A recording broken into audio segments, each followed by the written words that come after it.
Hey guys, so I was looking online today and I was wondering like what kind of bag does Queen Elizabeth use? Now she used this bag, it's made by Loner? I know someone's probably thinking, oh my God, Erica, you're pronouncing it wrong. She's been using this bag for about the last 50 years. So if you look at this, right, you can see that she's been very loyal to this brand. See, so she has a few of these bags. It's a classic black style and you can see how she's aged with this bag. See, she's significantly younger on the left, and then it just works with her. She's has the same style. It's always elevated, and I was thinking to myself, "Oh, Erica, you don't have any bag like that. Oh, something to think about." So I went down the search looking for a bag. This bag in particular, around this, look at this. It's a $1,350 bag, $2,575 bag. I thought to myself, I don't really like this bag. I don't know. I mean, like, I know it's a nice bag, but not really, not really something that calls out to me. See how nice and petite this bag is? But I do like it because it seems pretty nondescript. You guys know that where we are in New York, if I walk around carrying a Louis Vuitton bag, that bag's going to get stolen. A Gucci bag, that bag's going to get stolen. In fact, before I moved to New York, I remember this one person who used to live in New York told me, Erica, if you want to know who doesn't live in, who's a tourist in New York or who hasn't lived in New York too long, look at the people who wear a shoulder bag because anybody who lives in New York should wear a crossbody. Now, when you wear a crossbody, it's harder for them to steal your bag. So I use these bags. I use a Le Sportsac bag. If you buy a Le Sportsac bag, I highly, highly, highly, highly recommend buying them used because if you buy them new, they're about $80 to, $80, $100 bags, some $40 bags. You can get them for a fraction of the price if you buy them used. Most of my bags that I buy is like $5 to $10 shipped. Yeah, so it's maybe like two bags for $10 shipped, or you get what I'm saying? Like there's a significant cost savings. The only downside about the Sportsac bags is they look kind of grandma-y. You see this? This is not like they're very good if you are running around and you want a bag that you can throw in the washing machine. It's low maintenance, gets dirty, easy clean. The only thing that you got to worry about, and this is just you see that white ribbon over here? See that? That stuff, if you use it too much or if you put in the wash too much, it inevitably fades. So I've seen some of them look so faded that it looks like it's completely gone. But, that's how you know the bag is older. However, if you don't wash it, you don't really have to worry about it. Or if it doesn't really matter to you, well, yeah, you live with it. But I've never had a Le Sportsac break on me. I've carried 20 pounds in those bags. I've had some of my bags since high school and I still have those bags. There's no holes in them. There's no rips in them. Oh yeah, see over here, you can see how the ribbon is fading. So if anybody wants like a forever bag, I highly, highly recommend using Le Sportsac. It's a very practical bag if you are going around doing groceries. See this? You don't have to worry about your bag falling apart. You don't have to worry about breaking a handle. It's nylon and ripstop fabric.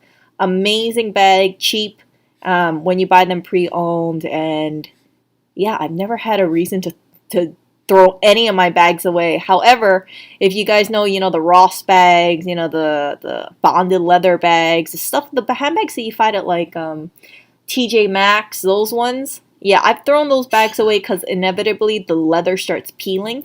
Let me show you guys this.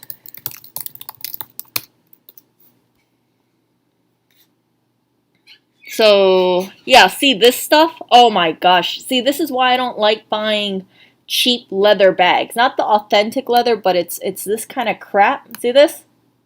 This is a waste of money. So you might think you're saving money because you're buying a cheap bag. It's not cheap when after a couple years it starts peeling. Yeah. And it's a waste of resources. I've seen so many bags getting tossed around in New York because it starts peeling like that. So if you're going to spend money, don't buy these freaking crappy bags. Don't. You're better off buying a Le Sportsac. So anyway, I've been on the search for thinking about like, okay, what is my forever bag going to be?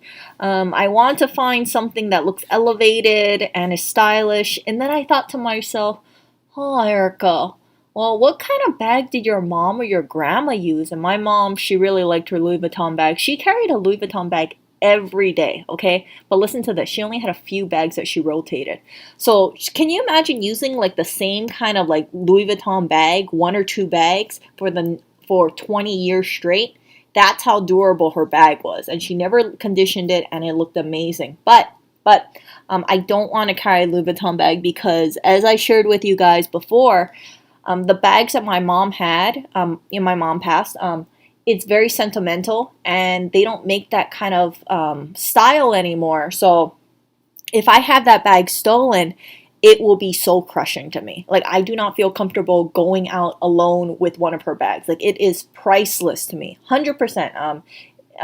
Yeah, if I lost any of her bags or someone stole that bag, it would hurt way more than the monetary value of the bag. So I was thinking, okay, my mom liked LV, and I don't want to go with LV because it's too recognizable. I know that my grandma liked LV, but I remember distinctively a brand that my grandma liked, my mom's mom, she liked was Ferragamo. So I was looking at this and I was thinking to myself, you know what, Erica? Maybe you see this bow Ferragamo? Maybe this is something that I could wear and I could grow into. I don't think my shoe size is going to be changing. Um, I don't think so. My shoe size is like a 6.5. But if it doesn't, I can just wear these kind of bows and this could be my signature look. Now, I am planning to get, I don't want to pay full price for this stuff, so I do want to get vintage if I can. But I want to show you how cute some of these bags, look at this cute, oh, okay, this is a business card holder. But see this? I actually have this bag back in Hawaii. See this little one? I don't think it's exactly this one, but it has this little bow over here. And I just thought it was the most adorable thing. So my grandma actually gave it to my mom, if I remember correctly. And the bag doesn't look that great. It has like a scratch on it. But I distinctively remember like, oh my goodness, that was such a cute bag. So let me see. Bag, let's see. So I want to go with like something like this and have that something like this be like a signature bag that I carry around, and then maybe have like the matching shoe. See the little bow? See that? I think it's kind of posh. See that? It's kind of cute, and I don't know. I'm not a big fan of the crossbody. I think the crossbody looks like a cheap bag, but see this? It has like the little one handle. But yeah, oh, this one's only $275.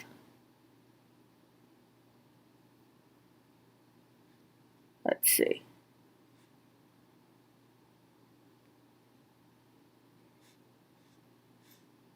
How small is small though? See? I mean, okay, 9.5 inches by 8.5 inches by 3.5. Is that, how big is that? I got my measuring tape right here. So 9.5. Okay, that's 3/4 of, that's kind of like my MacBook, a little smaller. By 8.5. You know what? I could actually work with that. I could actually work with this size bag. Yeah. Yeah, I don't know why I'm showing you guys. But yeah, something like this I think is a really cute bag. And like I said, I'm coming across a different time in my life.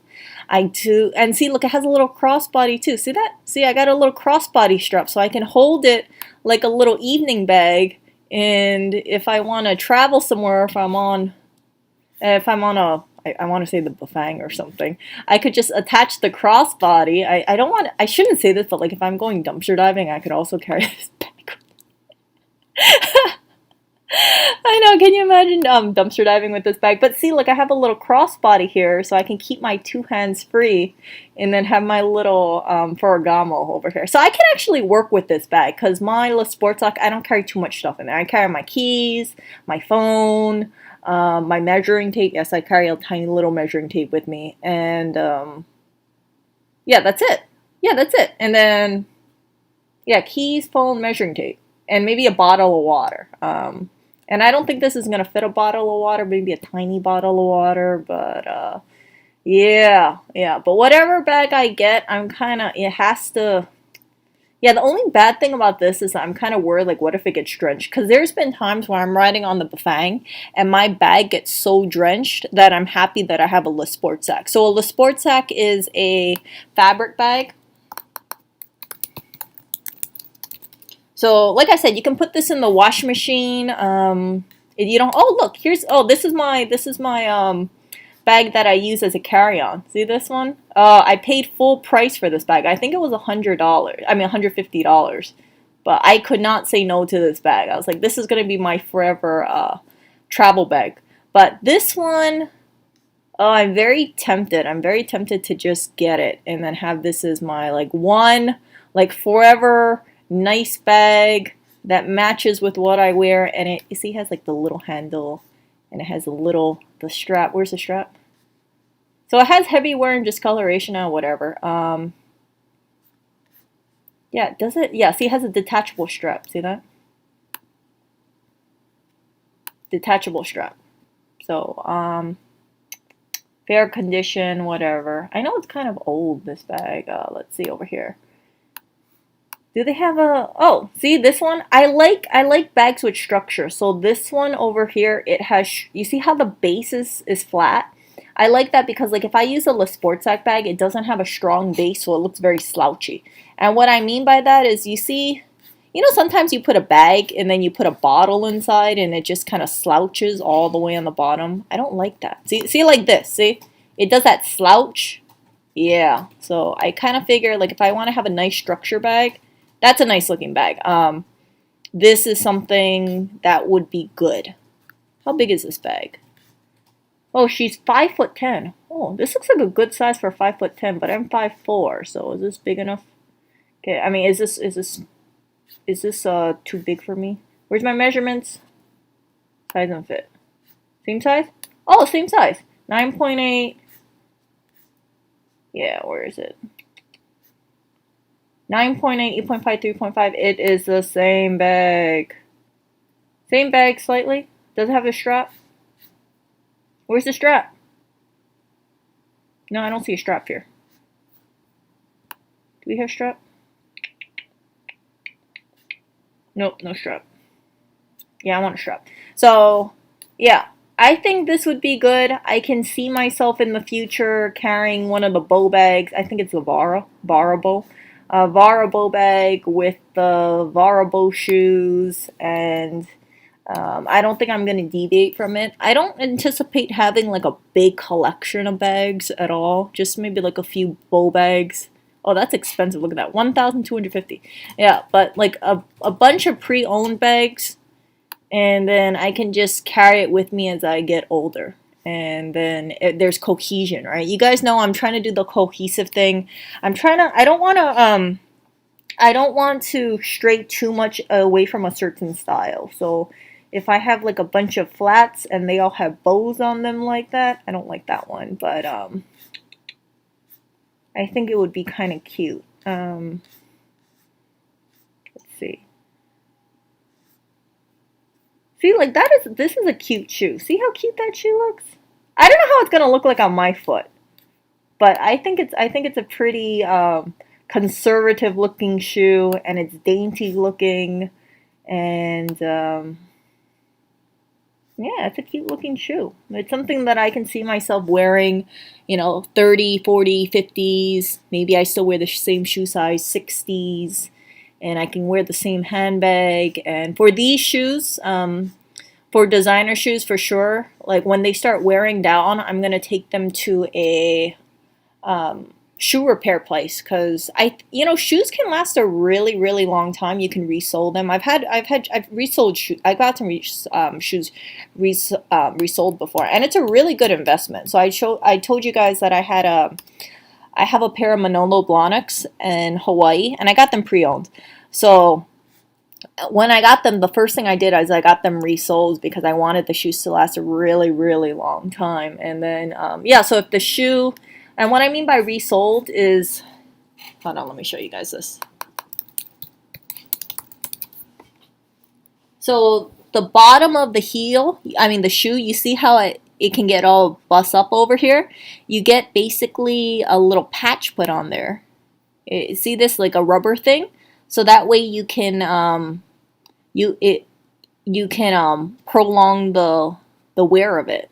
So you replace it. You basically put like a rubber on top of it. And then the shoe tips, you see the shoe tips on the, let me show you guys this. Wait a second. Yeah, see, you can see it over here. See, so they glued this thing on the bottom of that shoe. And then you see that little pokey part where the heel of the foot is, that little rubber? Yeah, you can get that replaced or you can replace it yourself. So for me, like I have a bunch of heels over here. I have a really bad habit of losing the heel tips. So I bought a heel tip kit and I've actually replaced about 5 pairs for myself. But there's one of them that I really screwed up. So I need a, like the heel tip broke off. And I have the stud and it's so deep in there I can't get it out myself. So I need to actually bring it to a shoe repair place. But shoe repair place for the heel tips, they only charge about $10. So I did everything that I could for those heels. And yeah, so this is a heel tip. See it? So what if, I know most of you guys are males here, but sometimes you lose the heel tip, and sometimes what you can do is you have these little pair of pliers basically that you can like kind of like twist it back and forth so it comes out. But sometimes the rubber part breaks off, and then you're left with just a screw. And if the screw is wedged in all the way in there, it's really hard to get out, and they have to drill it out. So yeah, let me find. See, like this. See, you see how the stud is all the way deep in there? I couldn't get it out myself, and the rubber's all gone, so I have to bring it to a shoe repair place. So that's what I'm planning to do with having, like if I buy Ferragamos, and then just do it that way. So I won't be buying like new shoes every couple years, but the shoes that I have, I want to have it last for a really long time, and then take care of it, condition it, you know, make sure I'm not wearing it, not scratching it left and right. But I know how I am with my shoes. I'm actually pretty rough. So as much as I love these Ferragamos and I think they're pretty, look how pretty that shoe is. See that? I think the bow makes the foot look kind of refined. That kind of looks like a Chanel ripoff, doesn't it? Kind of like that little, kind of looks like that lambskin thingy. I mean, if you take out the bow, but yeah, I want to have a signature shoe, and I think if I have a signature shoe, that would be a really good thing. Signature shoe with a signature handbag, and all tied together with the little bow, and it'll just be bow on bow. But see. Whoa. Yeah. Hey, are you looking at my stream? What? I was telling people about how I like Ferragamo. So my grandma used to wear Ferragamo. And that's how I got the idea. So I think I know I have the purse in Hawaii. The Vara bow. Yeah, the one that I showed you. This one. I don't think it was exactly this. I think it folded over, but I might be remembering it wrong. I think it was a different, let me see.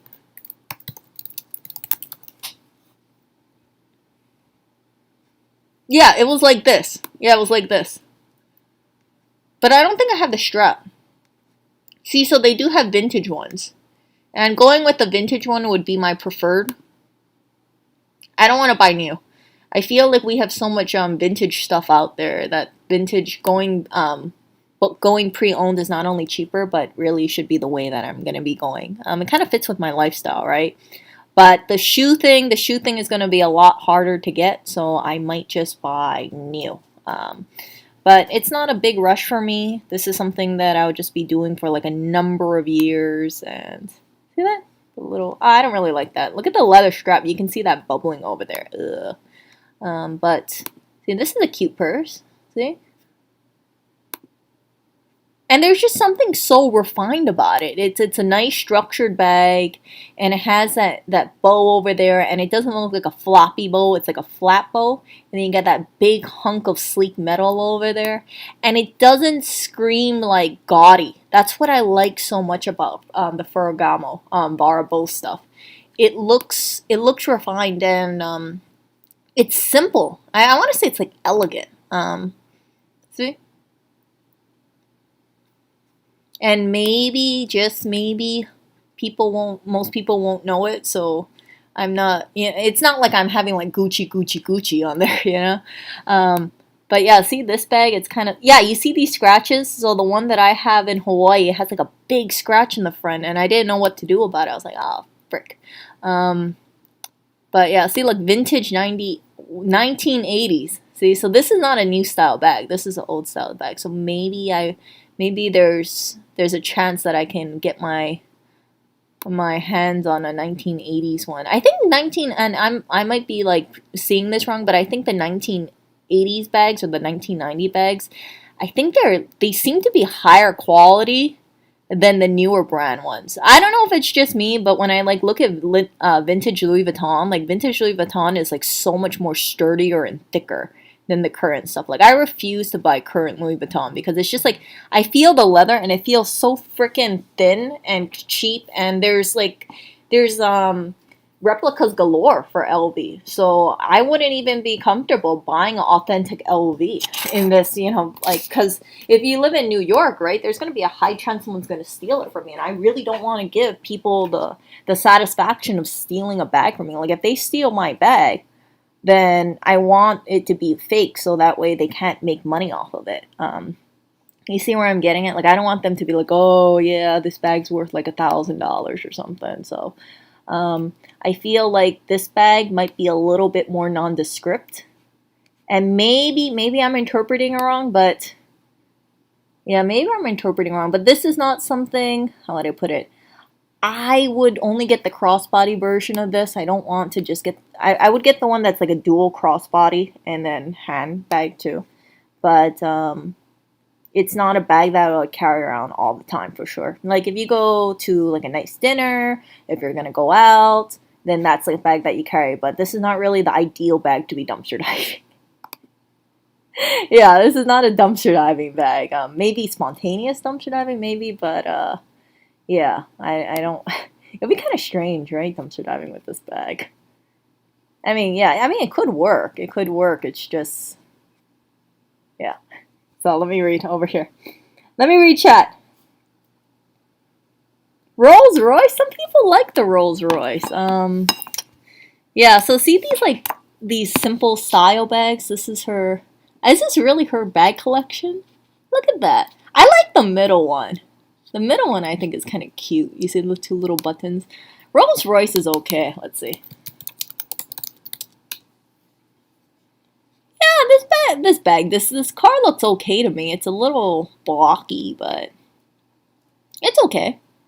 I mean, I'm sure it's luxurious inside of it. But yeah, if I saw this bag, no, not gonna lie to you guys, like if I saw this bag in a thrift store, I would be like, oh, this is like a cheap $15 bag. But then again, I never noticed this. This kind of looks like, that Jesus fish symbol. You know what I'm talking about? It kind of looks like that. So if you guys ever go garage sailing or thrift shop signing, if you see this little thing that looks like a squiggly line, then yeah, this is a loaner bag.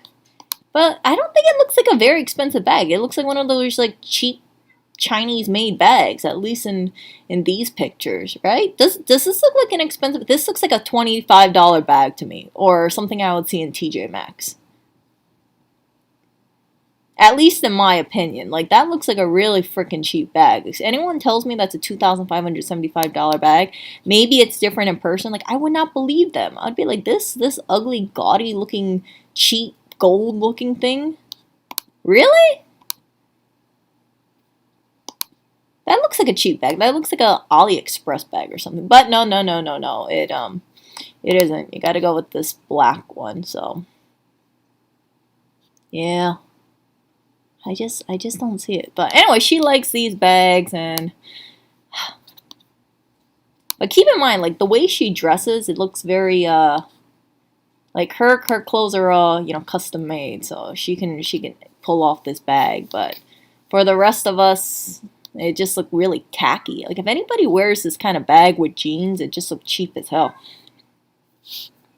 Yeah, it does look like that Jesus fish.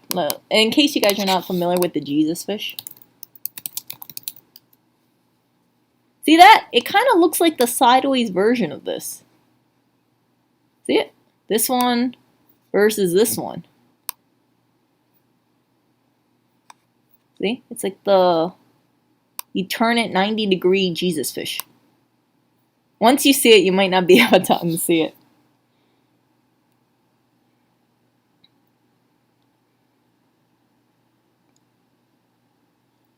Let's see over here. So, I think it's Salvatore Ferragamo.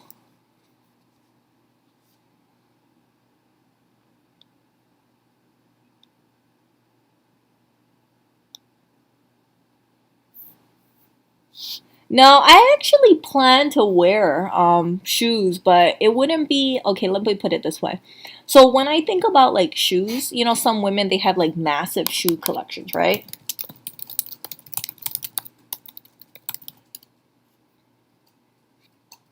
See, some women have like tons and tons of shoes.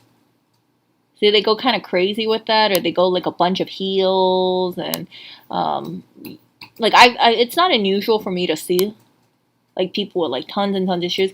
I don't want that. I don't want to have like tons, like crazy amount of shoes.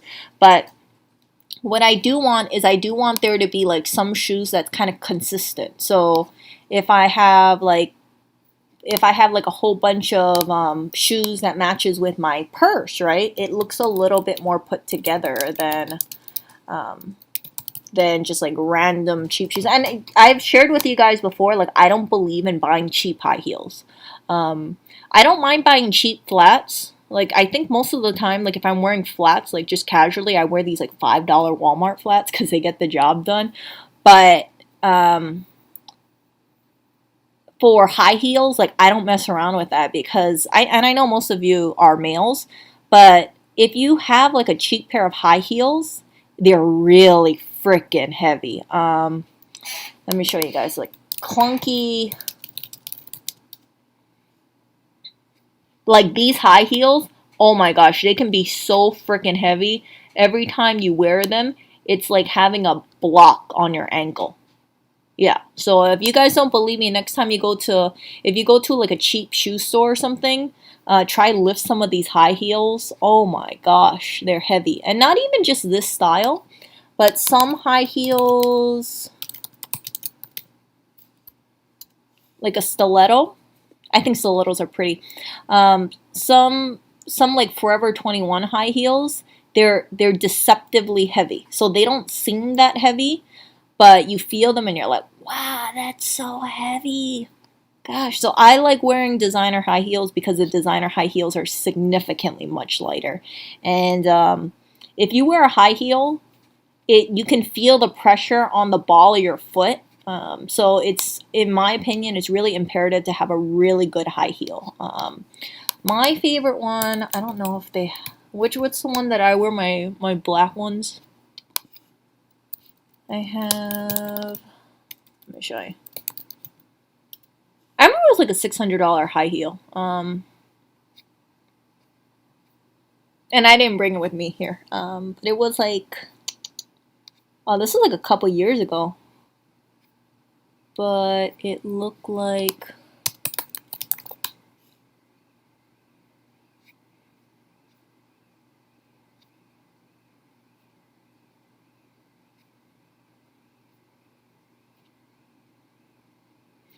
it basically looked like this shoe.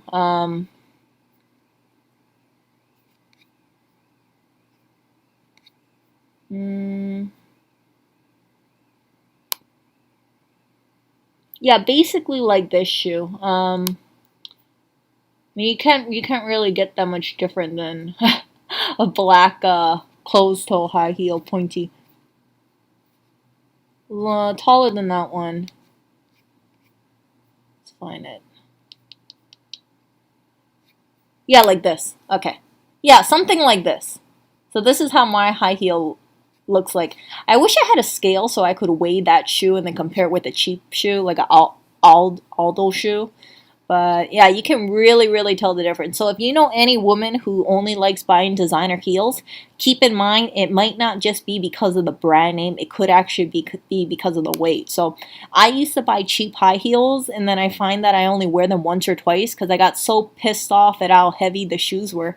You guys know, like, my ankles are not the biggest, bulkiest ankles in the world. So if I'm wearing a high heel and I'm taking all these steps, I'm like, oh, for frick's sake. Like, I feel all this weight holding down my leg, and it's so uncomfortable. So, and there's not really much showing off for a high heel, right? You see a woman wearing a nice high heel, it's a black high heel. You don't know what brand it is, but it's all about the comfort. So it's like, I think, like, if I wear an athletic shoe, I like buying like a name brand athletic shoe versus like a no name Chinese brand one, because I care a lot about comfort and yeah, lightness, comfort, and just making sure that it's when I wear it, I'm not dreading to wear it. So yeah, so I like Manolos. I have to try. I have a Ferragamo kitten heel, but let's see if I can find it.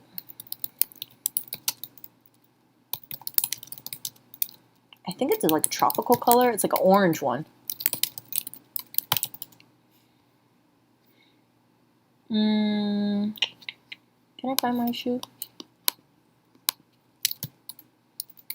When I brought it to a shoe repair place to replace the heel tip, they told me that they didn't have an orange heel tip. So this guy who was like about 80, I think he was like 70 years old, like he's been doing heels for a long time, he got an orange heel tip and he shaved it down, and to be honest with you, it looks a little wonky.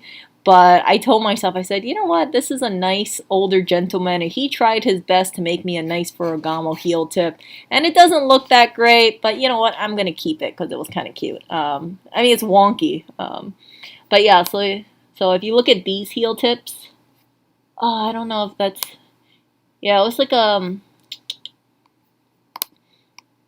I don't think I can find it because it's a vintage shoe.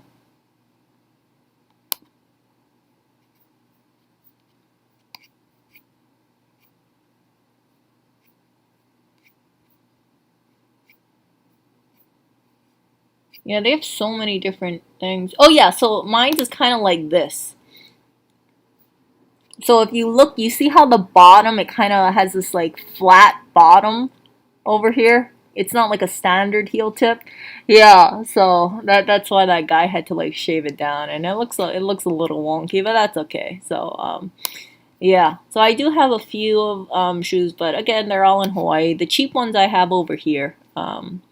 I just brought my like cheap flats over here, but I kind of miss having like my high heels. I mean, I don't wear high heels very often, but it's very nice to wear a nice high heel every once in a while.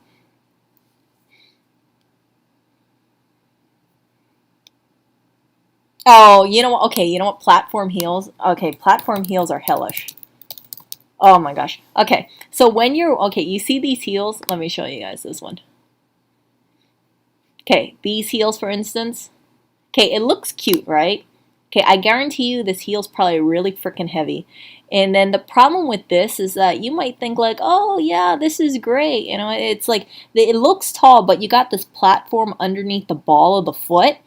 Okay, here's the thing about that. When you're actually wearing this, how I feel in this, I feel less stability because instead of my foot being directly on the ground like the ball of the heel, I have this little wedge. So I'm all elevated and I feel like an awkward giraffe. So I don't wear platform heels. Like I don't like them. It just makes me feel so awkward. And then look at these. These are like stripper shoes over here. Stripper shoes look very sexy. I think they're very sexy, but impractical to walk around. And if you twist your ankle, like it's all over. Like look at that craziness. Like what is that? 5-inch platform heel. You see the part where the ball of the foot is? That part? I wouldn't be surprised that that's 5 inches.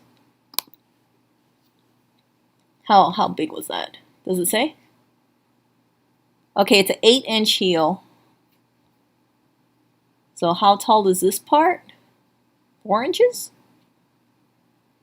Maybe 4 inches? Well, that's a huge distance from you and the ground. So yeah, you don't want to be tripping on that because you're farther away from the ground than you would like. Women, you know what? You don't take any classes like learning how to walk in this stuff. You just do it. You just do it, and then, um, yeah. So if you wear heels, it's pretty, but there's a reason why you don't see women walking like long distances in high heels. Maybe you guys do, but after a while, like you feel all this pressure on your foot, and then your foot starts hurting because you have all the pressure underneath the ball of your foot, and then your arch starts hurting because it's in a fixed position for too long. But something like an hour or like 2 hours or 3 hours, I'm okay, but I need to be walking. I cannot just be standing in one freaking position for extended period of time. Even if I'm wearing like the expensive heels, like it puts too much strain if I just stay in one place too long. So I like having flats or little kitten heels, but between like the kitten heels, like these shoes, I hate these shoes so much. You see the ones with like the small heel? I feel less stability on that. So I rather do a wedge instead. Let me show you. See, like this? This one, I have more stability than that little frickin' that little golf thing. You know, the golf tee? The thing that holds the golf ball. Yeah, the bigger the wedge, the more stability you have. Or if you have like a full wedge, that would be even better. But, yeah, just sharing a little insight about women's high heels. I know nobody asked, but I'm just telling you guys anyway. So that way, if you see a woman if you see a woman walking in high heels and she looks like she's bending her knees, let me show you guys this. Women, sore feet, high heels.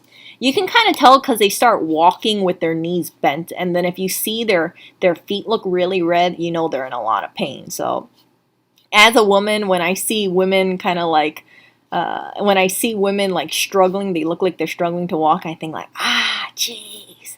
And it really defeats the purpose. Like some women, they wear these high heels, they think they look so great, right? They go shopping wearing these high heels, and then you look at their feet while they're walking towards you and like, holy crap, that's so freaking red and irritated. And they're like wobbling around, and yeah, it's just not worth it. So if you go shopping, my recommendation would be wearing flats or wearing sneakers. Um,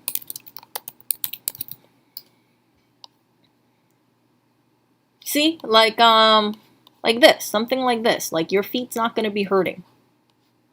See that? I don't know how comfortable these Ferragamos are, by the way. I've never tried a Ferragamo. But I imagine it's pretty comfortable. And then if you look at it, it looks kind of refined. It has that nice little bow on the top. It's cute. Just yeah, see. And then when you look down, you got the nice little bow you're looking at. And then if you got your matching handbag, see, it works as a set. Handbag plus shoes equals coordination. Super easy, and something like I said I can grow into. So if there's any women out there who's thinking like, I want to wear something, I don't want to buy all these like freaking trendy flats. Let me think about a shoe that I can, or a brand that I can grow into. If you want to go away from the crowd, everybody's going with, like I said, Louis Vuitton, Gucci, YSL, Burberry. Like, just go with Ferragamo.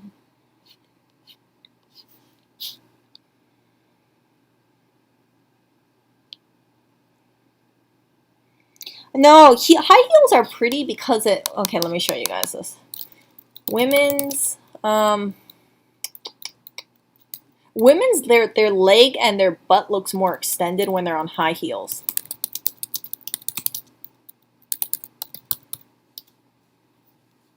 Let me see if I can find it.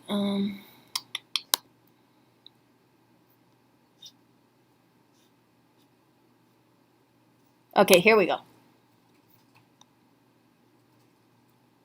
So you can't really see it very well, but you can see that when you're wearing a flat, you see over here where it says posture, you can see the butt kind of goes in a straight line.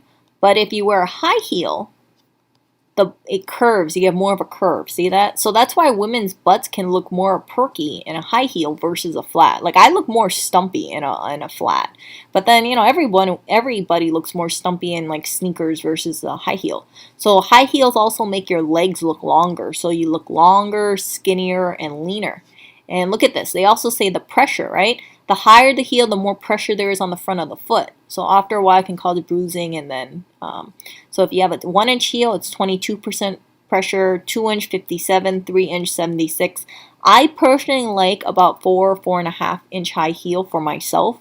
If I'm wearing a high heel, like a high heel, and I won't go taller than that. But any taller than that is way too much pressure. And then, yeah, I think kind of the 1-inch heel just looks kind of stupid on me. So I don't get. I only have that one Ferragamo one, but I have a Ferragamo one and I have a Gucci one, and that's it. But I rather just go like full flat, a full flat shoe than a little kitten heel. And then yeah, you can see ankle injuries. So if you slip and you twist your ankle in a high heel, ouch. And then yeah, there's the ball of the foot plane, right? So they say wearing high heels causes most of your body weight to be pushed on the forward to the ball of your foot. It can lead to a condition called metastasia. Pain in the area of the foot just be above the toes. Age increases your susceptibility. So you know when you go on like tippy toes, you know that big ball underneath your foot, right underneath your big toe, that one. Yeah, imagine you have all your pressure on there for hours.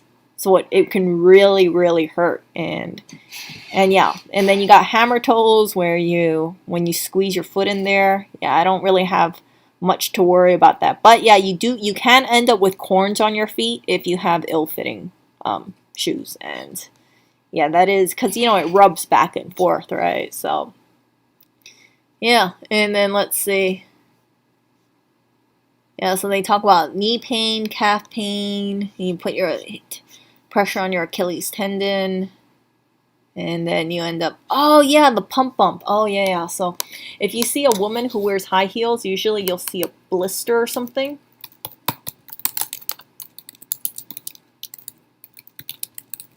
Let me show you guys this one. So right here, you see where the band-aid is? It's not unusual to see like red dots or blisters behind a woman's foot because of it. And I have that same thing too for some shoes. See that? So, and this thing takes a while for it to heal. So yeah, it's been a while since I wore a high heel. But yeah, it's just like, yeah, see these back of the heel blisters because the shoe rubs against your foot every time you step.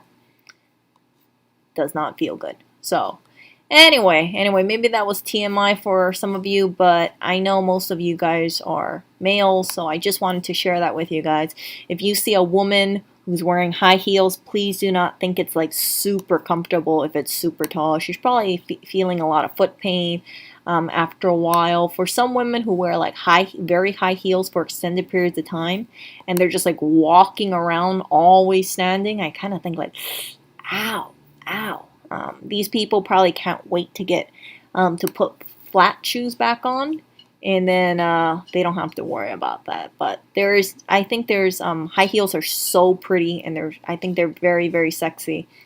I just personally cannot wear them for a very long period of time without it. Before I start feeling it. So that's why you guys see me. I'm just very much pro flat shoe or sneakers, but if I do see the occasion, I will wear a high heel. It would just be very, very rare. Yeah, so high heels give you more of you see the curve over here? It makes your, see, high heel shoes place the heels unnaturally above the toe and throw off your whole body. And then it makes you look more curvy because it props up your butt, so your butt looks more perky, see?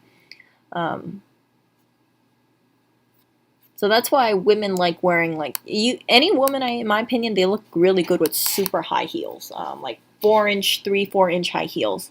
It makes them look longer and leaner. See, like the calf looks. I mean, I can't find a picture of her like wearing. Let's see.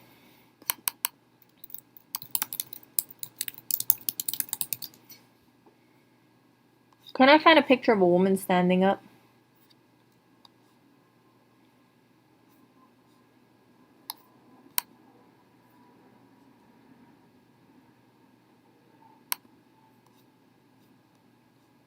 Okay.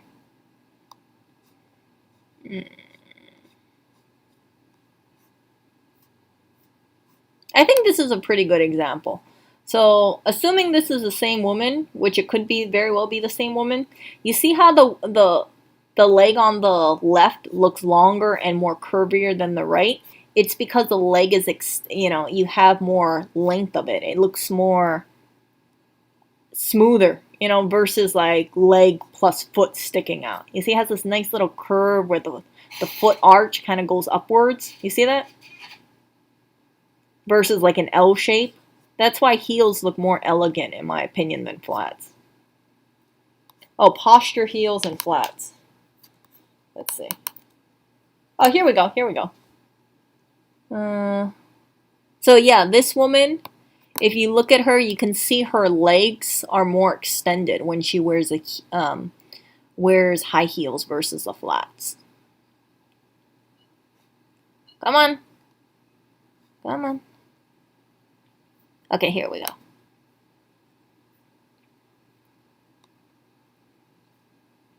See? So her butt looks like it sticks out more on the far right than the far left, right? I mean, she still has a butt, but let's be honest here. The butt on the right looks more like baboom. And it all has to do with her wearing high heels. See it now? And then the leg also looks leaner. So when you look at the leg on the right, on the left, it looks more fatter versus the leg on the left looks more elegant. But I can tell you straight up, which shoe does the woman feel more comfortable in? She feels more comfortable in the flat for a longer period of time.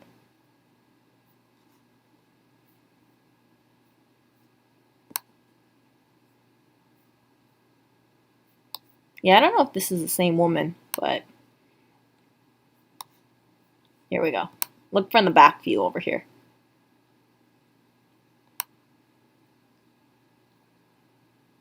Oh, where'd it go? Dang it.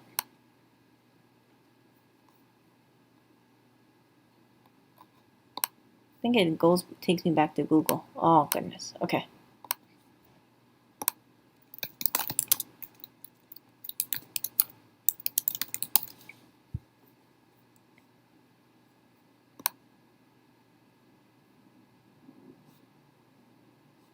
Okay, here we go. Here we go. See, so the spine is fairly straight, and then the calf muscle, when relaxed, is when it's flat. And then you can see flat shoes help evenly distribute the body weight throughout the foot. But when you wear high heels, the chest is pushed more forward. So if a woman has big boobs, it looks more perky. Then her hips are out of alignment, so her butt looks more perky. And then you can see she has more strain on the bottom of the foot. So you can see the strain on the knees, the strain on the heel, and the strain on the bottom of the toes. But aesthetically, right? The high heels make the woman, of course, she's taller and she looks leaner and longer and more perky all over. So that's the visual appeal of high heels. But yeah, nothing beats the comfort of me in a flat shoe, or better yet, in a sneaker. Yeah. Let's see here.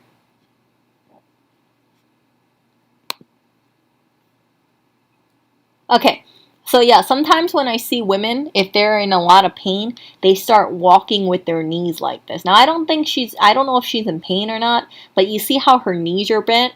Yeah, when women are in a lot of pain, they tend to kind of like titter-totter like that. It's not like a confident walk, but it's like, ow, ow, ow, ow, ow. And then you look at their feet, and if their feet are super red, then that just kind of reinforces it.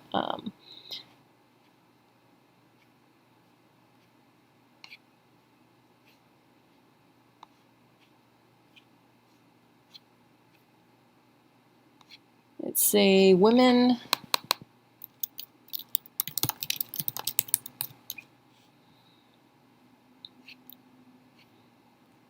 Oh goodness, I'm sure there's some foot fetish people over here. I just realized that. It's okay.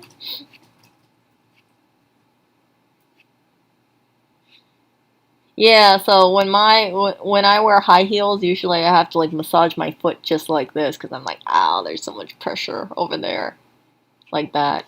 It really hurts. But it looks pretty, but just be mindful. Just be aware. Like if you ever wonder how come women don't wear high heels all the time, because that stuff hurts for an extended period of time. So between the high heel and the flat, oh, these look like Valentinos, don't they? If you guys are familiar with the Valentino one, between this and a flat, I would rather wear a flat any day. But if I want to like feel like super like confident and like dang my legs look great, my butt looks great, then I'll wear a high heel. See? So you can see that leg muscle popping out when she walks. See? Versus the woman over here. I mean, I'm sure they have different fitness levels, but this woman in the high heel, her leg looks a lot leaner and skinnier than the woman wearing the flat.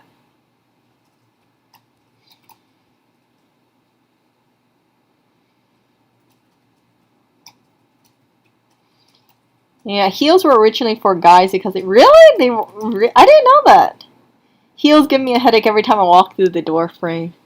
Yeah, heels are just. But there are really nice, pretty high heels for sure.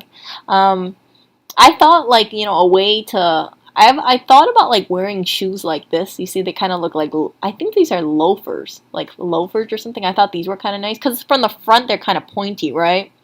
But I don't have to worry about all the pressure being on the back of my foot. So maybe one day I'm gonna buy shoes like this. Yeah, loafers. But usually I stick with like flats. And they say flats aren't that good because it doesn't give you arch support.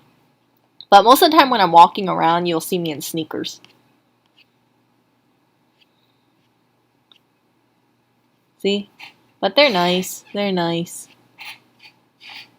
Oh gosh, look at that one. Oh, that shoe. If I saw a woman walking around like that, they would be doing the bending knee thing again. Like, ow, ow, ow, ow, ow.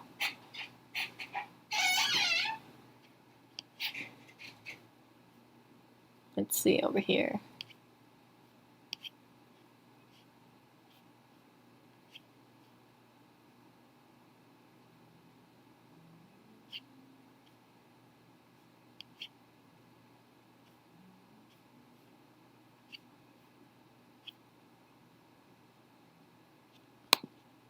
Oh, yep, see? The nice flat shoe with the skinny jeans. Ah, so nice. But anyway, that's all I wanted to share with you guys. Wow, 6'4" barefoot. Dang. Dang, you're like 1 foot taller than me. Wow. That's amazing. That is amazing. Oh, wow. Well, how come everybody here is so tall? Jeez. I always wondered, like, is it good to be taller than shorter? Because I always used to think, like, man, if you're taller, you could see a farther distance, versus if you're shorter, you're like, oh, I only see, I'm shorter than a lot of people, right? So when I look over, I'm like, oh, I just see people's like back of their heads. But I imagine if I was like taller, then I could see over the heads, and that would be pretty nice.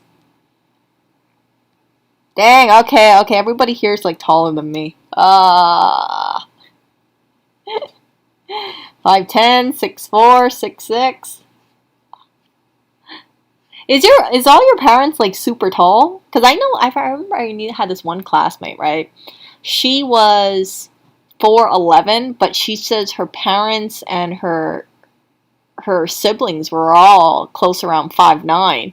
So she felt like she got like the short end of the stick. Oh, that's true. That's true. If you are taller, you would have a harder time finding clothes. Like, cause you're your inseam, yeah. Yeah, for me, yeah, sometimes like I find what was it? Oh, you know what I hate? I hate this like one piece dress. Um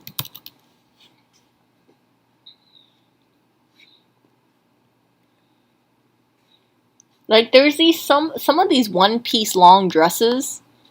I forgot what it's called, but it's like boho style or something.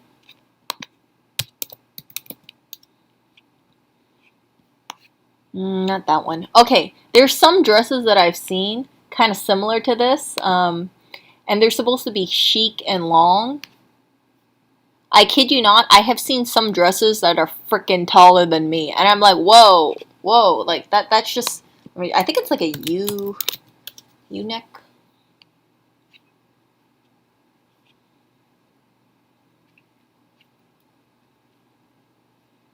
I don't know if I can find it. Yeah, so like these kind of scoop dresses, I've seen them in stores, and oh my gosh, like I've seen the floor length ones. I think, how the hell are they selling this stuff unless the people wearing this are like 6 feet tall? Like I remember I did a stream that I went into a store and I thought, holy shit, these dresses are so freaking tall. Like the people who have to be wearing some of these dresses are Amazon women. Let me see. Dress long, taller than person. I know there has to be a person who's just like going off into the store and being like, oh my gosh.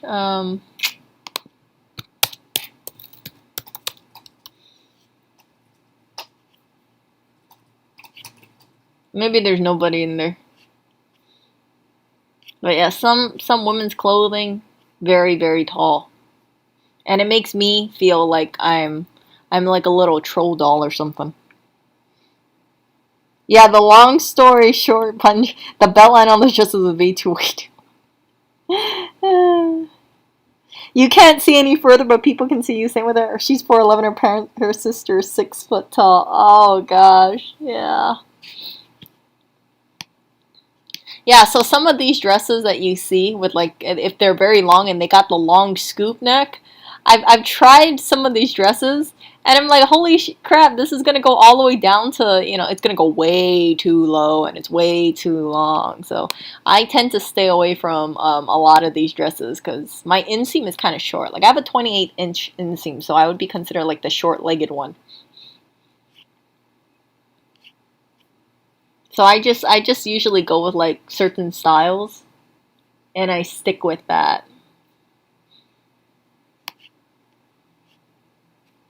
But I would love to wear these kind of long dresses and have them actually look good on me, like the long and flowy. But I can't pull it off. It just like looks weird on me.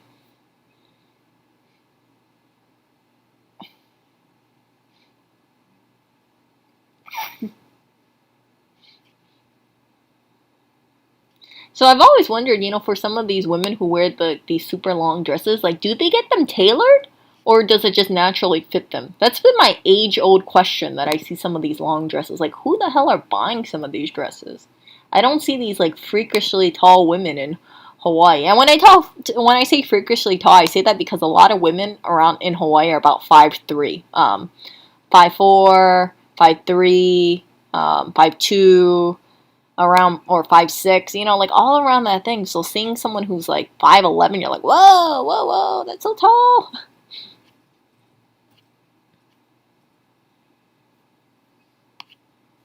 So like dresses like this, it just looks like it's super long.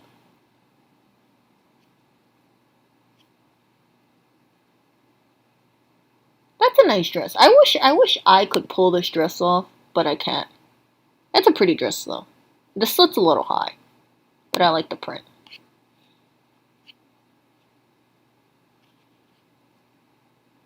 Oh, and I like this kind of dress too. Look at that. Isn't that so pretty? Gosh, this looks like a fairy. Let's click on it. Macy's. Let's visit the site. I've always been a big fan of like these kind of floral embellishments, although they're so impractical. Like, what would I do with a dress like this? Where would I wear it to? Going to the grocery store to buy pork belly and then coming back home? You see? And I think it's such a shame to wear such a nice dress and only have like one place to go to. Like, a lot of people aren't celebrities, so. Or you're not going to like a fancy dinner all the time, but that's a pretty dress. That is a very pretty dress. But I'm worried about like snagging it on something. And it's $498. You know where they have really nice dresses? Oh my gosh, what was it? I think it was Neiman Marcus. Was it Neiman Marcus? It was either Neiman Marcus or Saks Fifth. I can't remember. Let's look at Neiman Marcus.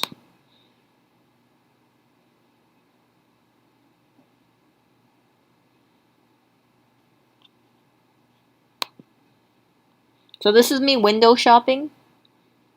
So I like when I look at this stuff, and this is just me because I'm online, right? I like looking at most expensive because I'm just kind of curious, like, let's see how the most expensive looks like. So I have a big thing for dresses, but the problem with these expensive dresses, of course, is not only are they very expensive, you also have to think about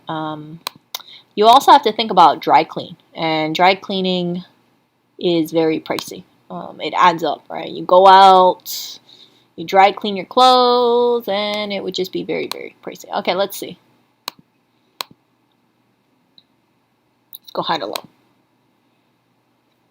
Give me the most expensive dress first. Come on. Whoa, whoa, whoa. Look at that. Like, what is this, red carpet dress? Like, wow, look at this red dress. This looks like something you would see in a Disney villain, doesn't it? This Ralph Lauren. Wow, so pretty. I would not believe this Tom Ford dress is like 11,800. If I saw someone walking down the street in that dress, I'd be like, what was that? And then you got these ones. Oh, what the? This is a ripoff. 11,800 for this thing. You can get this thing made in China. I could probably find this on like Wish.com or something. You know, the cheap version of it. I mean, yeah, it might not look as pretty, but you got the same thing. It'd just be see-through. Who the hell is buying this? Someone has to be buying it. But I know what they're doing with it. Oh, this is a nice dress. Oh, okay, not practical. Let's see. I've seen this Carolina Herrera dress before. Or something similar. This looks like the Britney Spears dress. You know the Oops, I Did It Again? Kind of reminds me of that. But hers was latex. What the hell? This over maxi shirt dress is 7,400. I'm not saying the price on this. Okay, this one looks nice. Which dress do I think? That's a nice dress. This is a nice dress. That's a really pretty dress. Oh, this one. See this Marquise one? Okay, if you tell me this is a 6,000 dress, I would believe it. Okay, this looks like a $6,000 dress, not this piece of crap $9,700 dress. Look at the Marquesa. So pretty. See that? So impractical. But I imagine if you're like a socialite or a celebrity, then you have a reason to wear this dress. See? I can believe this is a $7,000 dress over that other piece of crap.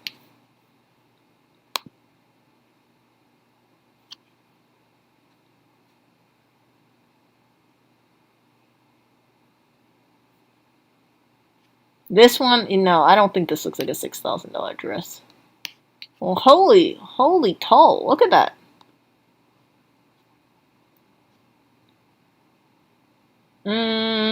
Most of these dresses look like crap.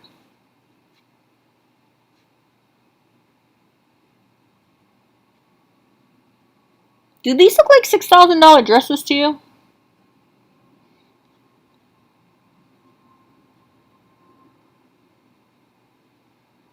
Like, for sure, this Valentino this one does not look like a $5,900 caftan.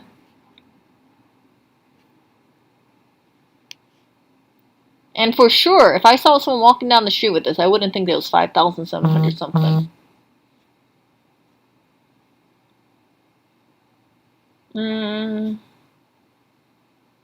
Okay, this one I might think it might be 5,000. This one looks nice. Dolce & Gabbana has really nice women form.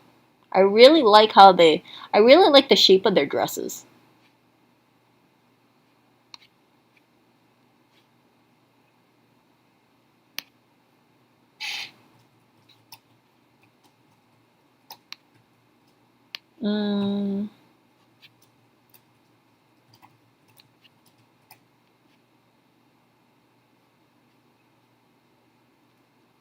Look at this Brandon Maxwell.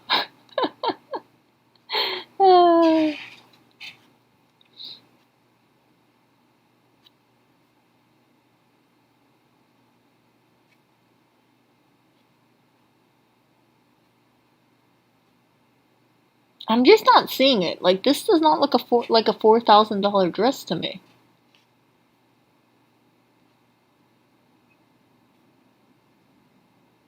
A lot of these dresses, like if you tell me that was that expensive, I wouldn't believe it. Okay, maybe this one, this Carolina Herrera one, I would believe it because it looks nice. I think didn't Kate Blanchett wear a dress similar to this, or am I imagining it?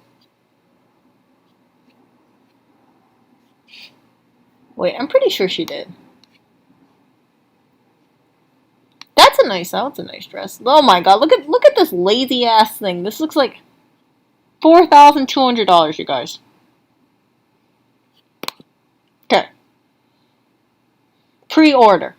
This looks like someone's a freaking um, old what's it? Their curtain, no window curtain. I'm not seeing it.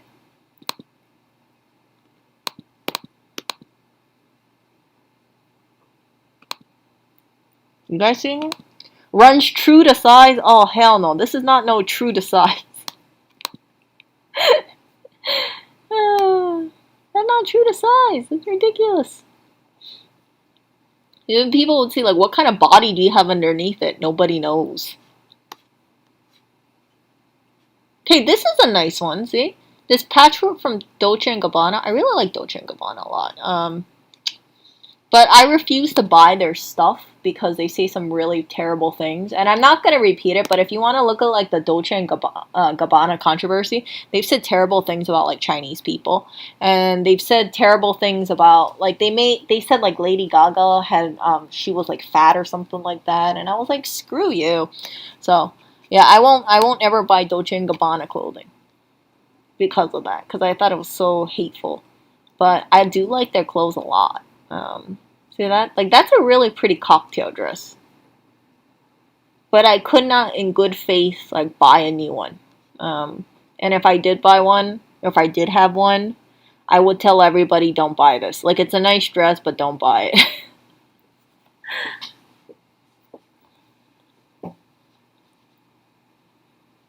But yeah, they have some nice stuff. I think they're very good at making dresses that are flattering to women's bodies.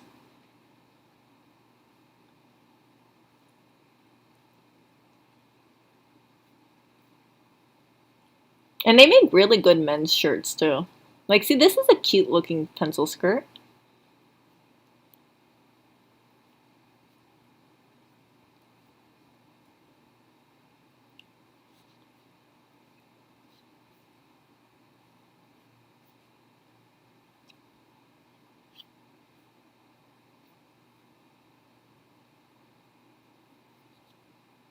That is a nice one. That's really pretty. But I shouldn't be looking at this stuff. Should not be looking at this stuff. Okay, let's go back. Let's go back to the expensive clothes. Okay, the sleeves are a little short.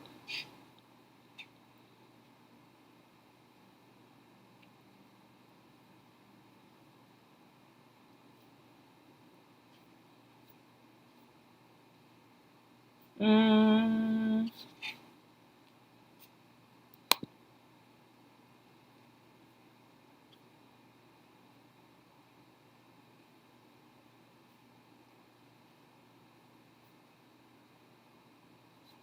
that's a nice dress. I think this is a pretty dress. I like the fabric. That's a nice Tom Ford dress. Just freaking $3,980. Look at that little triangle. I'm not a big fan of the back, but it's kind of cool. Let's see.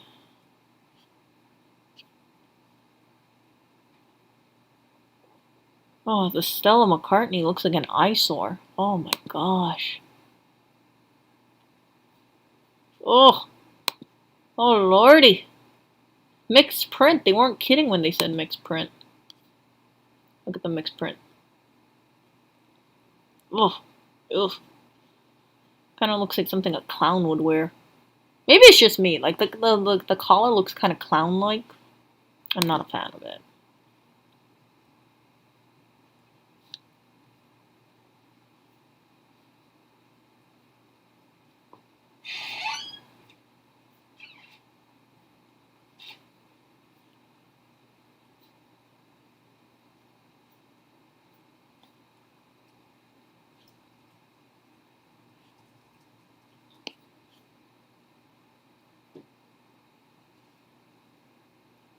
This I think looks kind of cool.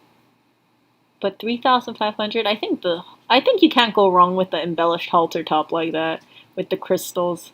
It's pretty. But we're still in the 3,500 territory. Oh, this is a nice dress. See, this dress, you tell me it's 3,500, I would believe it. Ooh, look at that. See, that looks like way more of a deal than the other ones. You got some embellishment over here. Ooh, look at that. Sparkly. Okay, that definitely looks like a $3,000 dress. You got all the crystals on it. Looks great. Looks great.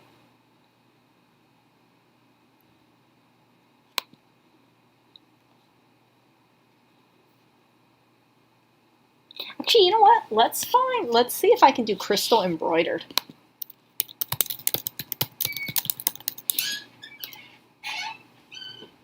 Can I find more crystal embroidered dress? Oh, no, it's just one.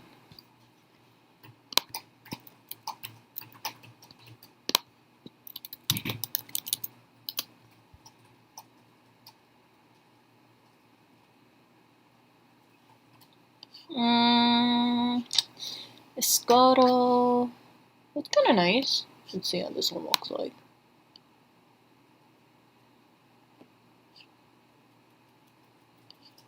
I always think like these nice crystal dresses are really pretty.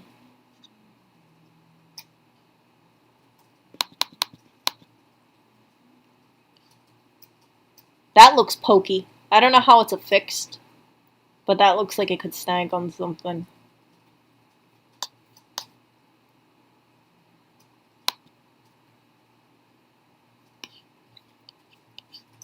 Now that looks like a really cool dress though, this Jenny Packham one.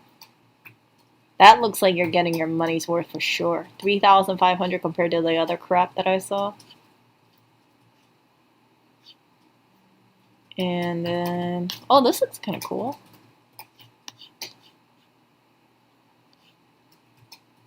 Ooh, crystals, crystals, crystals. Wow, look how nice. Wow, look, wow. Look at this crystal. It's a crystally flat. Okay, that might be a little overkill. But come on, for $183, this actually seems like a steal. I mean, you get all these crystals on it. Do they have my size? Oh, they do have my size. But this, I mean, like, this is a little overkill for my foot. Look at that. Crystal, crystal, crystal. I don't really like the pearl part.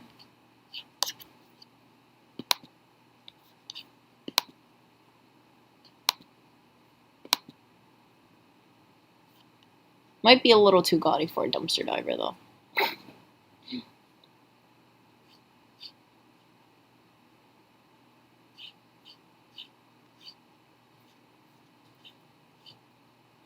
I still think this is such a nice dress, this Da Vinci one. Yeah, so anyway, my choice of like anything would be rhinestone. See, like this rhinestone bag, rhinestone shoe, rhinestone jewelry. You can't go wrong with Wow, that's nice. This looks kind of nice. I think it's gonna look not so good with my face shape, but I think this would look really good on someone. So if I had the face shape to pull this off, I think this would look like it's way more expensive than $120.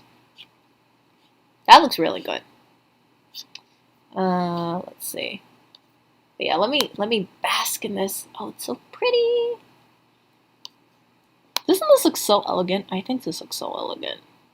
Freaking $7,000. So it's like, where would you wear this to? But like, you could buy so much stuff for $7,000. But it's pretty. It looks so regal. That's what I like about it. See that?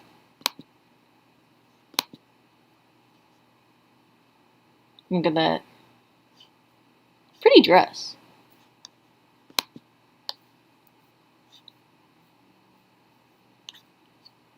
But $7,000, eh.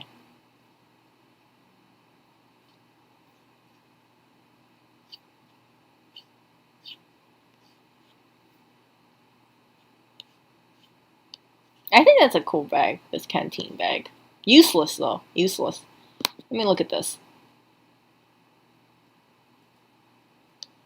Look at that. Oh, so pretty. I like it because it's like a sphere of rhinestones. But this wouldn't look good on my face shape. But it's pretty. It's really nice. So if someone could pull off that, I think it would look awesome on you, but it wouldn't look awesome on me.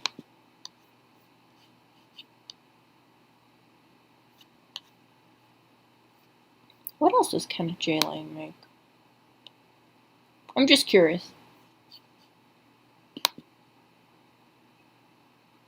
So in case you guys weren't wondering why I look at Neiman Marcus, because whenever I try to find like top of the line stuff, or I try to get inspiration for things, I always try to go where the money is. Because I figure like there's more chance of like really, there's, you know, you're going to find much nicer stuff here versus like on a cheaper website. So if you find something that you like and you think it looks good, then if you find a cheaper version of it, it's a better way to go rather than go to the cheap website and then you don't know what you're looking for, you know?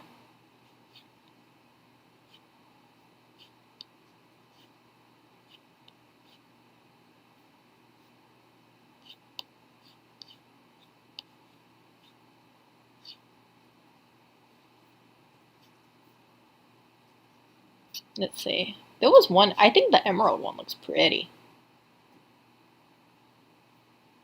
Those are pretty. I like that style actually. I don't really see it. So let's go over here.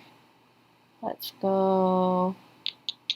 What's everyday luxury? What is everyday luxury? I want to see what this place, what Neiman Marcus considers to be everyday luxury. You know what? Actually, I can get behind this. Yeah, this looks kind of nice. Dang, this is exactly what I need. $560 pajamas. Okay, this weekend chic looks stupid. I don't like that one, but and this looks cheap. This does not look like $298. But some of this stuff looks kind of cool. The ripped cardigan looks nice just because it's matchy, but freaking $140 trousers. I like this La Perla silk scoop neck. That looks nice. But anything silk is really nice. $378 jogger pants. Look at that. Okay, I like these row pants. These look nice. I don't know how good they will look on me, but freaking $495 is a load of money. What the hell? Versace shorts? Oh, that looks terrible. Yeah. Freaking sable nut ruffle 3,909. Oh, this looks. Oh my gosh, I don't like that either. Let's see. What do we have over here? Oh, I don't like this Versace one. There has to be something pretty good here. That's affordable. Oh, I was gonna say this looks like a really nice sweater. Look, it's $798. Look at Lafayette. Lafayette is Hey, is there any other Lafayette besides in Brooklyn? There's a Lafayette 148 New York. They're selling a sweater for $798. There's a Lafayette by the old store. Oh. Is that a neighborhood that looks like they have $798 sweaters? Yes. Okay. Dang, I want to find this sweater. Lafayette 148 New York. Actually, you know what? Let me see. I like the style of it. It looks so cool and comfy, but not like $798. See this one? Like that's a nice looking sweater. I like it because it looks cozy. Cozy. But I don't like the price of it, obviously. Okay, never mind. I don't like the tie back. The tie back complicates things. Yeah, never mind. Screw that. I don't want that.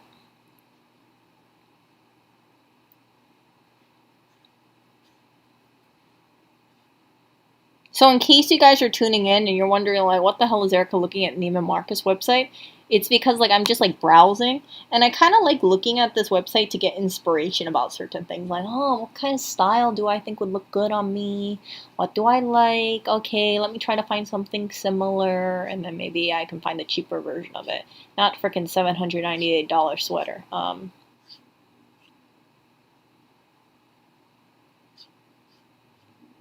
Uh What the hell? $910 silk slide satin top? Are you guys looking at this?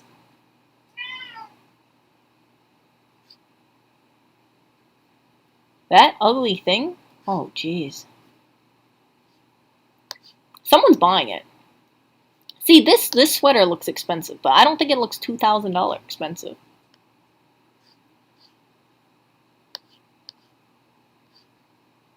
So I'm at everyday luxury section of Neiman Marcus.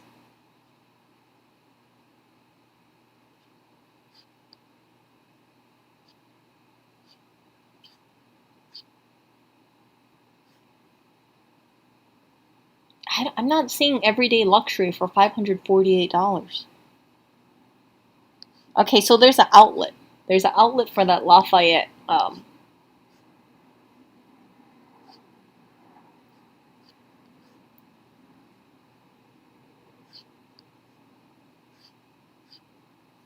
Oh, jeez. Are we done with the everyday luxury? Okay, see, this is a nice jacket. See this 9.95? That's a nice looking jacket. Okay, let's look at the outlet. Let's look at the outlet. Outlet dot Lafayette. Hello, 148ny.com. Can I find this? Okay, company outlet. Best selling dresses for 50% off. Oh, that's cute. This is a cute dress. Okay, let's see what the price is. Okay.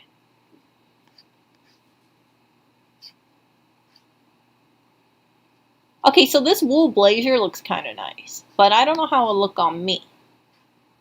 And can you return or no? I have no use for a blazer, but I'm just wondering if you can return. Because sometimes I see these places and they sell it for 50% off and then they tell you like you can't return this stuff. Look at that.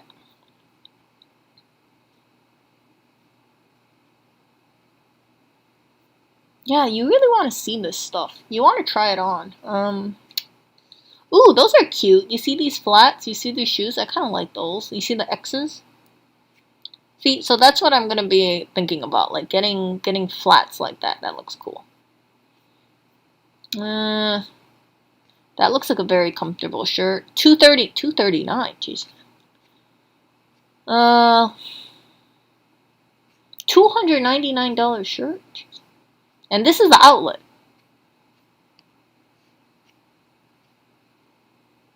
This is nice. This one's nice.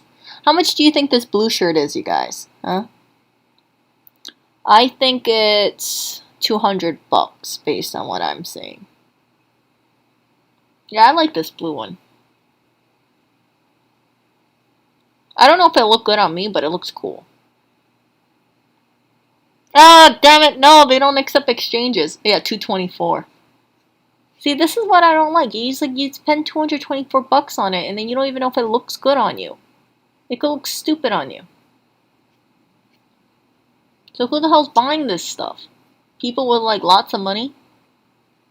Lots and lots of money, I imagine. Someone's gonna be looking at this and be like, Erica, you don't have money to throw around like $224 and um, do you accept exchanges? No. They don't exchange exchanges.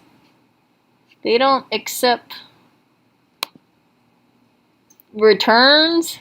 Yeah, you're screwed. This is just give them money and you might get crap. Yeah, screw that. Nobody should be buying off this website.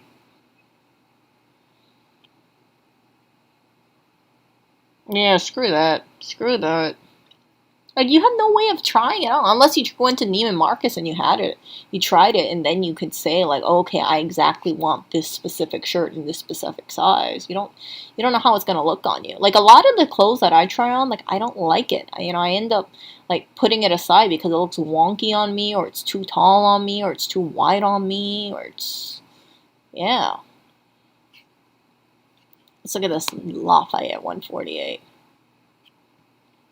Okay, freaking overpriced store.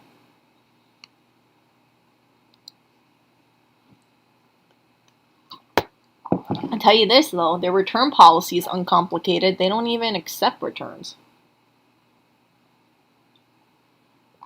Or their outlet, that is. Who the hell is pre-ordering this wonky looking thing for $7.98? You know someone's bought and buy it in New York, probably.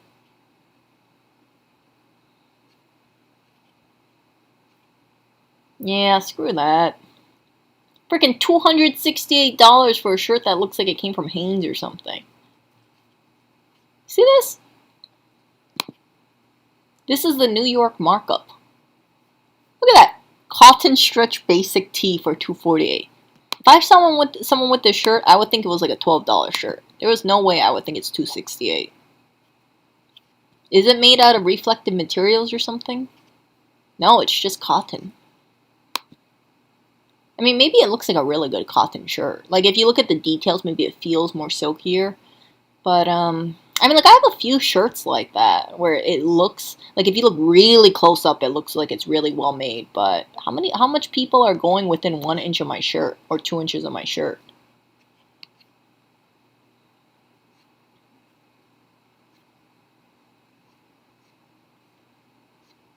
Hmm.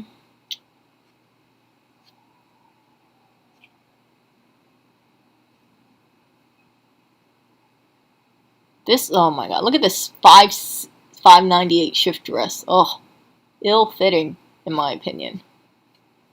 Does this look like who would look flattering in this stuff? Um, 568 for this jacket. Oh gosh.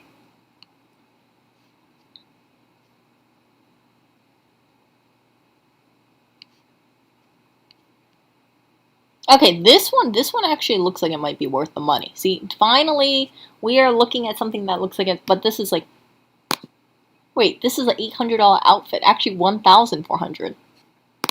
I mean, you can't really go wrong with sequins, but still. I mean, I'm not gonna wear this. Okay. Well, the color of the sequins look nice. I mean, like, not like this freaking basic ass t-shirt over there.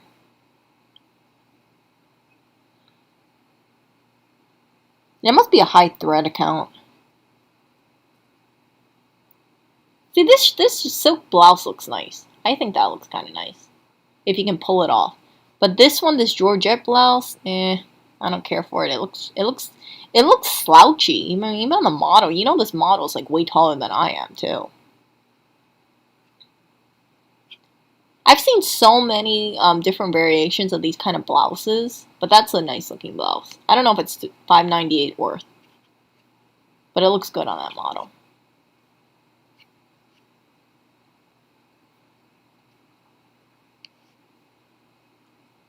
That's a nice color blazer.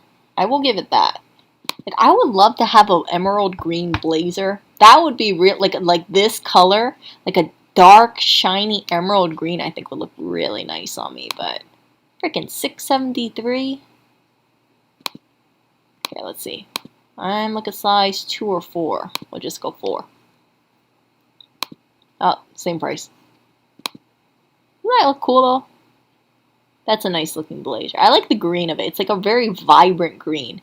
And then you add with like gold accessory, it looks poppy. Like, ooh, but where would I wear this to? Buying pork belly, like I said. So anyway, if you're curious about what brands people really like, at least here in New York that I see, that's kind of affordable. Look at this. You got Brooklyn, Madewell. Madewell, people like Madewell clothing. I have a few pieces from Madewell. that I found around the place, but let me pull this up.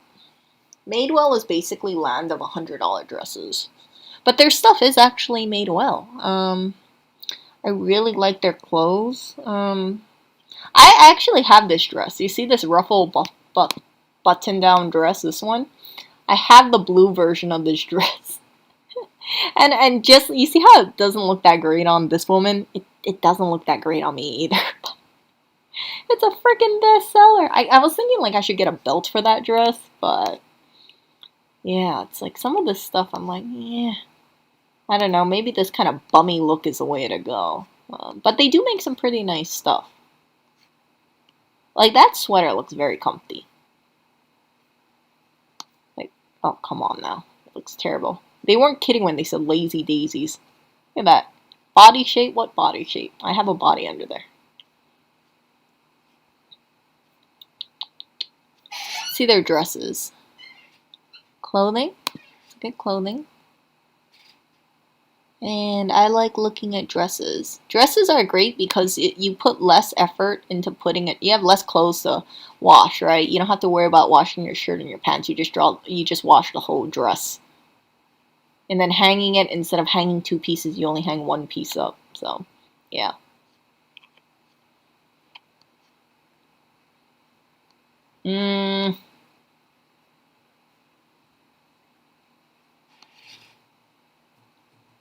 Oh gosh, look at that.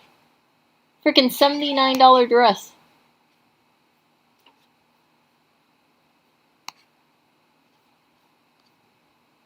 So I don't know. I think they got more bummy looking, but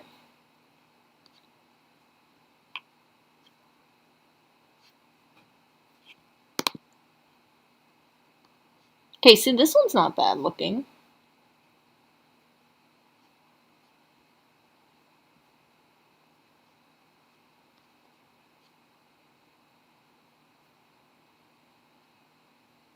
Yeah, so I have a Madewell that looks a lot like this one.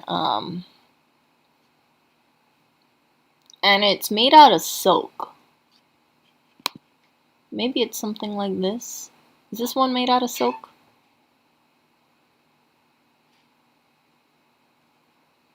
No, this is cotton. Yeah, would you believe this is a $300 dress? Most people would. Yeah, I don't understand women's clothing. Like sometimes you look at the stuff and you're like, what? That's like $300? What? That's so expensive. That's $100 dress. Yeah, but anyway, if anyone comes across like Madewell clothing, Madewell, Madewell, I would suggest like picking it up if you are a woman because, yeah, it's kind of pricey and then it might look good on you. And if it isn't, it's easy to rehome it if you want to give it away. Yeah, I have this kind of dress. I guess they make the same kind of version of it. Yeah, maybe I'll stream with it one day. Cause now I'm thinking like, was that dress really like $300? Crazy if so. Oh, what's this dress made out of? Was this one made out of silk? Cotton crepe.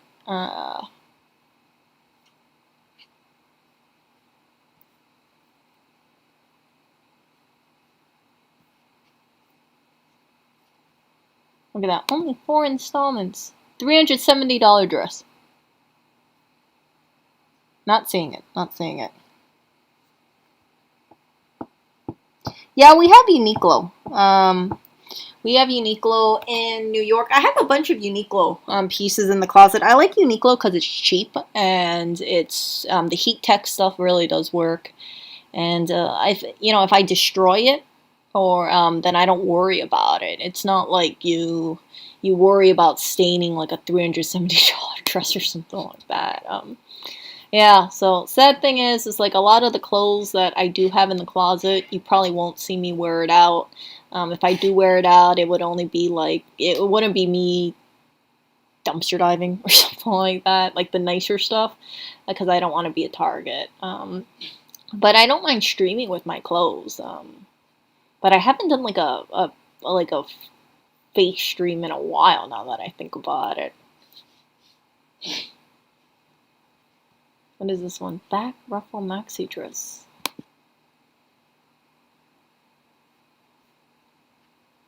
Ooh.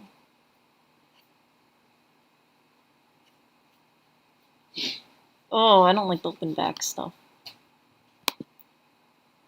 Let's see here. Let's look at the sale. Up to 30% off. Oh, what a deal.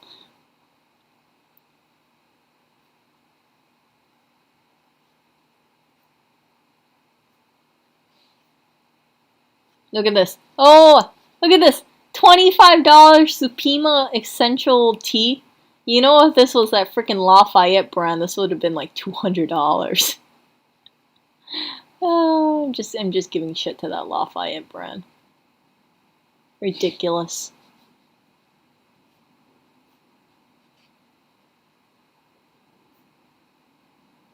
See, I'm thinking about getting like shoes like this. I think they look kind of nice. But I don't know what the comfort of these things are. These skimmers? Skimmers, is that what you call it? I thought they were loafers. But I think it looks kind of refined. If you wear that with like yeah, I think it looks kind of refined as a shoe. But I got to try it on. Like I don't want to get a shoe just blindly and then not try it.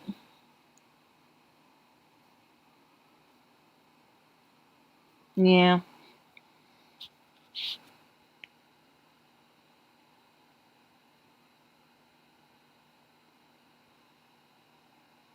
Yeah, so anyway, back to what I was saying. Yeah, if you like anything, I would suggest like go look at the expensive stores, and then if you find something you like, you can usually find something that is similar in a cheaper store. So you know, like a Uniqlo or Madewell or maybe a TJ Maxx or a Ross. But yeah, I don't like looking at cheap stores too much because I find like sometimes they have like really cheap looking clothes. And if I want to find that something that looks a little bit more refined, then I like to look at the more expensive places and then draw inspiration from that. And then afterwards, try to find something similar in the cheaper stores, if possible. But certain things like you can't find it. Oh, hey, look at this. Hey, look at these Madewell. This Madewell pajama. Ooh. Oh, I was actually looking for cute pajamas.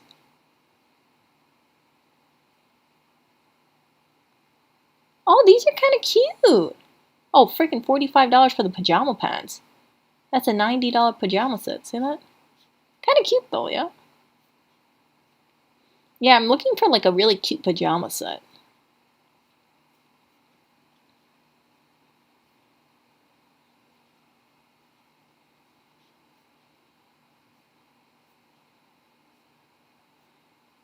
Mm, yeah, right now I'm wearing something that looks like this, like a sweater t-shirt thing. But that looks so cute, this set. Assuming it's but freaking $90 just to sleep in. Who knows? Yeah, some of them are cute. I think this one's kind of cute. Actually, not really that one. Yeah, I kind of like this one. She looks mad in this. Is it just me? She's like, grr, grr. But anyway, I'm gonna get going. I just wanted to like browse around and show you guys this kind of stuff. It's kind of like window shopping with Erica. But I'm gonna keep my lookout up for a little nice tote bag. I'm gonna be thinking about this bag. It's cute. It is cute. But is it a bag that I can see myself using for a long time? I kind of think so, but I'm gonna hesitate on this. Um, just because it's not a big thing about getting a bag, and but I do want to have a bag that can be my like kind of ride or die thing. So this would be one of the finalists, one of the little contenders. But yeah, I have a lot of see, like I think this flat with this shoe will look kind of nice, a little matchy matchy. But this flat looks good with like jeans. It looks good with a nice dress. I think this bag would look good with jeans. It would look good with a nice dress. I could dress it up. I could dress it down. And it's so I think it would match. It would just match with anything. And I don't want to have like a bag where I feel like it's an evening only bag. So having it like being able to use this bag without the strap and then with the strap would be very, very beneficial. I think so. Alright, let's see here. Where's this heavy wear coming from? I don't see the heavy wear. Wear on handles.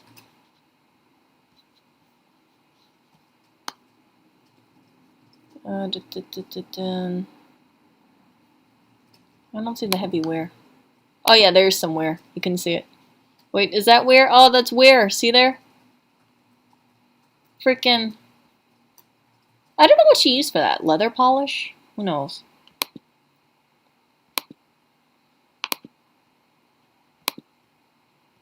Yeah, who knows? Maybe this bag would be too fragile. I don't know. This is a bag that I would freak out though if it started raining. I'd be like, no, bag. So, yeah, I will talk to you guys later. If you guys have any suggestions about like bags you think I could wear that could kind of be like I could dress up and I could dress down. I kind of want a structured bag like this. So you see if you look at it, it has like a solid base.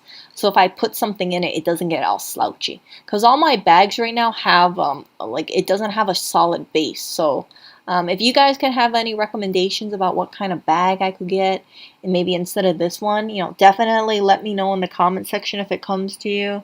I don't want to spend like a freaking fortune on a handbag, but I want it to ideally be genuine leather, because not the coated leather stuff, because I want it to last for like 20 years, 30 years, 40 years, maybe 50 years. Maybe I'll be pushing it, but a bag that I can feel like I could use it for a very long time. This bag, you know, looking at the ribbon, maybe it won't last that long. You know, it will start wearing and tearing. You can already see, like, this bag already has some wear marks on here. So what is a durable structured bag that can possibly last me 30 years? I don't know. I really don't know. But maybe a Coach bag? Maybe a vintage Coach bag? But I don't think it will look as cute as this bag. See? So there's my little dilemma right there. A cute vintage bag that I could wear in the evening or wear casually in the daytime, and it's just dual purposes. In my opinion, like the holy grail of bags. And I kind of think it would be this bag for me. Not too big, not too small. Has a carrying strap as well, but not too sure. Anyway, I just wanted to share it with you guys. I will talk to you guys later. See ya. Oh, and good night, you guys. You guys should go to sleep.